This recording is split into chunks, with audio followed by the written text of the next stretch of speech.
Let's talk Cincy. Let's talk Joe Burrow. He said his biggest trait is his confidence, and that's how he's able to stay so cool under pressure. You know, it's been very interesting watching him just this whole week at Super Bowl, just how he's been handling the media, how he's been handling all the hysteria. And when you watch him, he is just so composed. It's very hard not to notice that. And I really wanted to dig into that a little bit more when the Bengals had their media availability just a couple of days ago. And I asked him, do you think that your upbringing, coming up in rural Ohio, Athens County, had anything to do with how you compose yourself under pressure? And what he told me is that even when he was young, though he didn't really understand the gravity of it at the time, watching all of the poverty, watching all of the hunger was something that gave him perspective now, so that when he's in this moment, it really doesn't flap him. You know what I'm saying? And when you go back and look at some of the characteristics of the town that he came up in 2018, the census said that it had the overall highest poverty rate in Ohio. This is the type of place that he came from.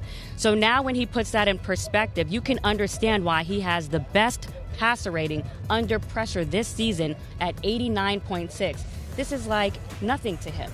You know what I'm saying? And he says that right now, what I'm just trying to do is eliminate all of the distractions coming into this game, obviously have a little bit of a detox off of social media, and come in here and try to have the best game that I can today.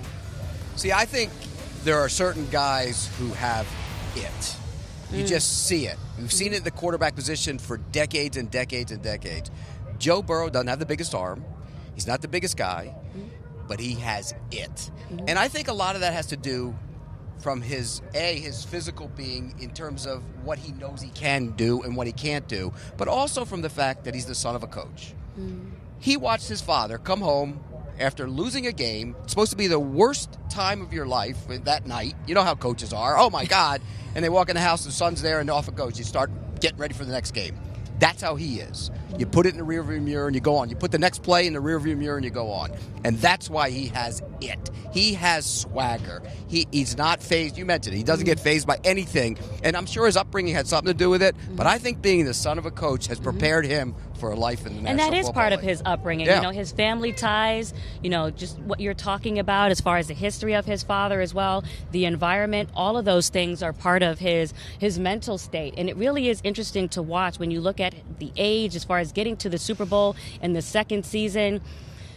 It'll be interesting to see if he has the same sort of game that Kyler Murray had, because everyone was saying the same thing about Kyler Murray coming into the wild card round, and then he unfolded uncharacteristically. Now Joe Burrow's on the biggest stage, and I don't think we're going to see the same thing. He's been unbeatable in the postseason with his former LSU teammate Jamar Chase.